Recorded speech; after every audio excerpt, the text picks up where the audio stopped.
I, 40-year-old female, have a sister, 37 years old, that recently started a second shift job, the only shift available there at the moment.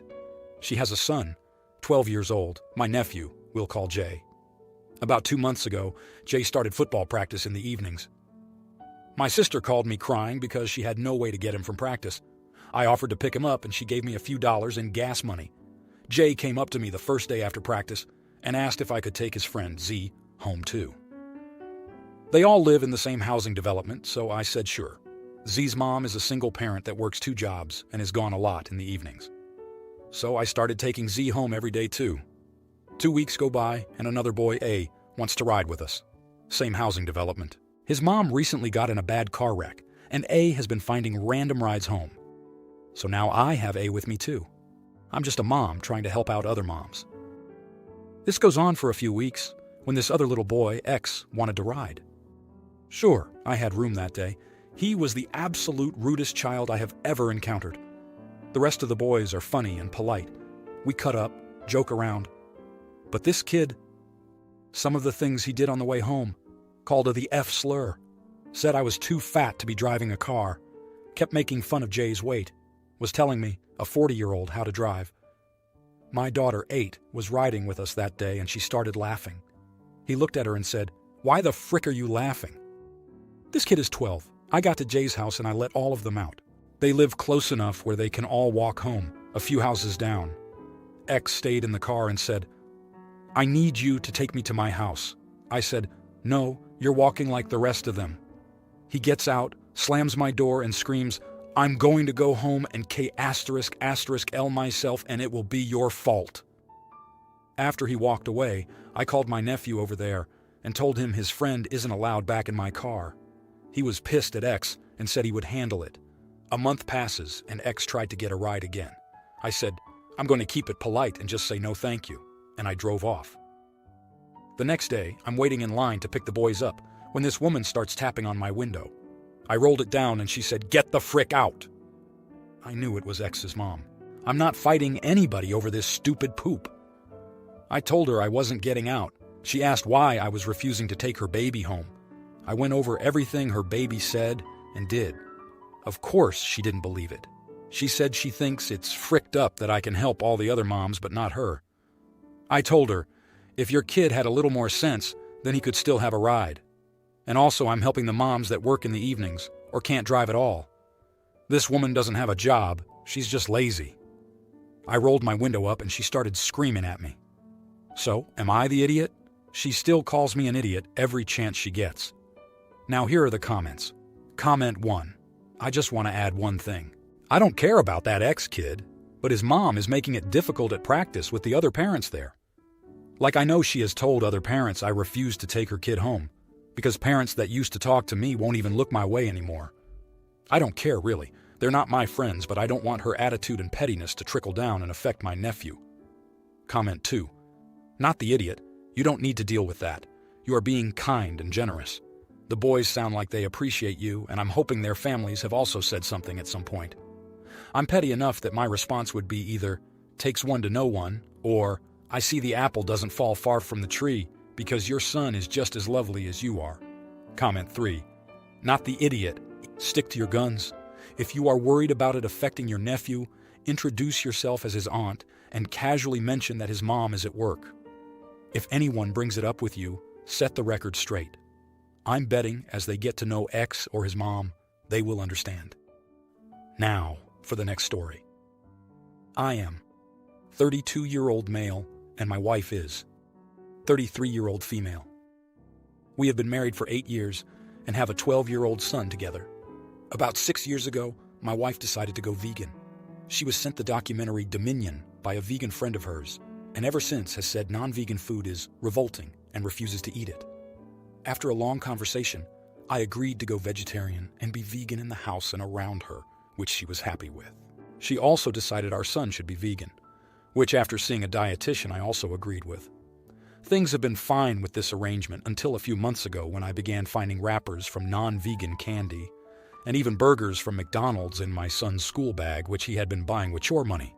I had a conversation with my son and he confessed he felt lonely and excluded eating vegan around his friends and that they always had much better candy than he did, and it wasn't fair. I decided I didn't want him spending his pocket money on snacks and throwing out the vegan snacks we actually brought him instead of buying games, etc. It made no sense, but I also know the way my wife feels about non-vegan products. So I began buying my son what he wanted on our way to football practice instead. Long story short, my wife recently found out what has been going on and completely flipped out. She called me an animal abuse enabler and a few other names and said I was corrupting our son. Now she is not speaking to me. Our son panicked and told her I had bought the snacks for him, and he didn't know they weren't vegan. I don't blame him for that. He just doesn't want to be in trouble with Mom. Am I the idiot here? Now, here are the comments. Comment 1. Everyone sucks here. Only a little bit OP, but you shouldn't have lied to your wife. Would I have done something similar? Probably. But you need to seriously sit down as a family and discuss this. Don't let your wife bully your son into being a vegan if he doesn't want to be. He's 12 now and old enough to make choices about his diet. This is honestly unfair on him, and he shouldn't have to hide what he's eating to his parents. That's seriously unhealthy. Your wife also needs to accept that not everyone is going to share her opinions, and if her son wants to eat meat, there's nothing really she can do to stop him. But guilting him into being a vegan is not the way to do it. Comment 3. Not the idiot. I think my answer at this point would be, our son is old enough to decide what he wants to eat and what his dietary preferences are. If we put him into a situation where he feels he has to hide things from us, that's on us. If your wife is confronting him about this in any kind of intimidating way or trying to make him feel guilty with the same phrases she's using with you, I would prioritize your son and his needs and well-being. Poop like this can cause a lot of problems. Now, for the next story. Backstory. Female, 20-year-old, have a Japanese name even though I am not ethnically Japanese. My mom is Korean and my dad is British. They met and fell in love while studying in Japan and had me there after marrying. We lived there until I was 14 before moving to the United States. This will be important later on. Today, a group of my roommate's friends came over to study with her, and I happened to be in the living room when they arrived.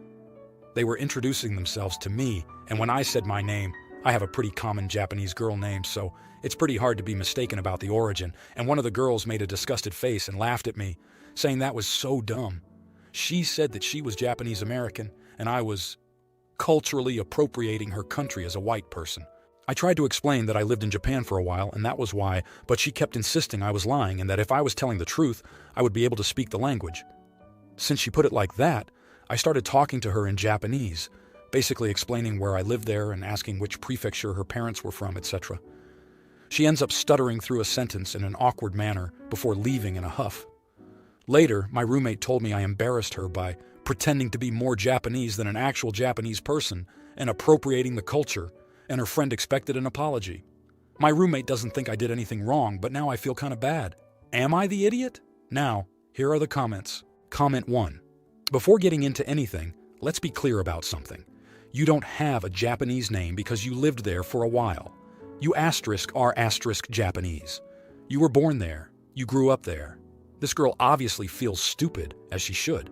You were literally being introduced and she came out of the gate accusing you of cultural appropriation because of your name. That's so rude and disrespectful and completely unwarranted. The right thing would be for her to admit she's wrong, or at least drop it. Instead, she escalated the situation only for you to prove her wrong yet again.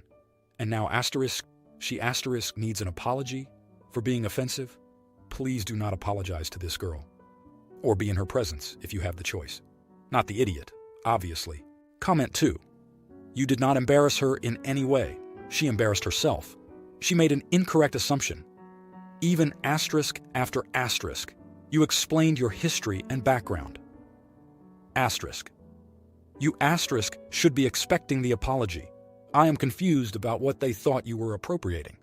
Your parents gave you your name, and it's not cultural appropriation to speak a language especially after she asked you to Seems like they wanted you to introduce yourself as Ashley, erase the first 14 years of your life, pretend you didn't know Japanese, and defeatedly sigh, "You got me." Not the idiot. Comment 3. Not the idiot. You didn't choose your name, and you were literally born in Japan. That makes you Japanese. You're not just pretending to be. Edit. I learned today that Japan doesn't grant citizenship by birth, if we're being technical. Thanks for the info.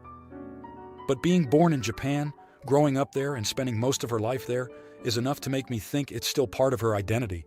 And it sounds like OP feels that way as well. Now, for the next story. My husband, 32-year-old male, and I, 29-year-old female, were vacationing in Europe for 2 weeks. Coincidentally, one of my old college friends, Lizzie, 30-year-old female, and her husband, 30-year-old male, were also vacationing in Italy the same time that we were. They have a baby daughter who just recently turned 1. After we found out that both our families were going to be in the same area for a few days, I suggested that we meet up and spend a day together. They happily agreed. My husband and I had chartered a small yacht to take us around Italy for 3 days, and we invited them to come with us for 2 of the 3 days we had the boat. They happily agreed. The first day went perfectly. We all had an amazing time eating, drinking, swimming, chatting, etc. We all hadn't seen each other in over a year, so there was a lot to talk about. On the first day, I wore a bikini, definitely on the skimpier side, and Lizzie wore a one-piece. On the second day is when the confrontation occurred. We had just finished breakfast together, and Lizzie asked for us to speak privately, so we went to a nearby area. She first started by telling me that after she gave birth to her daughter, she's been feeling horrible about her body and how she just feels incredibly ugly in her skin because of the weight gain and the stretch marks. Then she confessed that seeing me flaunting my body and being so thin made her feel really upset and uncomfortable, as well as envious. Lizzie also mentioned that she knew her husband had been looking at me, and that made her even more upset. I felt for her and made sure to reassure her that she was absolutely beautiful. She then asked if I could wear a one-piece for our second day on the water. I was a little taken aback by this blunt request. I told Lizzie that I didn't bring any one-pieces with me on vacation. She then immediately rolled her eyes. She said snappily, "Well, can't you go buy one right now?" I felt really awkward at this point because she was clearly getting agitated at me and teary. I was very uncomfortable because I wanted to say no, but I couldn't figure out what to say. So I just awkwardly said and stuttered for a minute.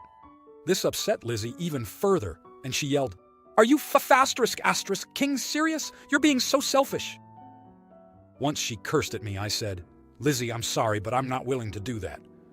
You can call me selfish all you want, but it's not my job to make you feel better about your insecurities."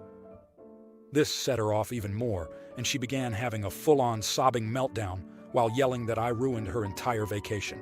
After a few more minutes of back and forth, I just removed myself from the conversation, ran back to my husband, and told him we were leaving them. We didn't end up contacting them for the rest of our time in Italy. It's been 3 days since the incident, and now we're back in the States. In the past, Lizzie has been a toxic friend, so I think that plays a role as well. But I still feel weird about the whole thing. Am I the idiot? If you like this video, you'll probably like these too. Also, while you're here, please consider subscribing. It's your support that keeps this channel alive and allows me to make better and longer videos. Have a great day.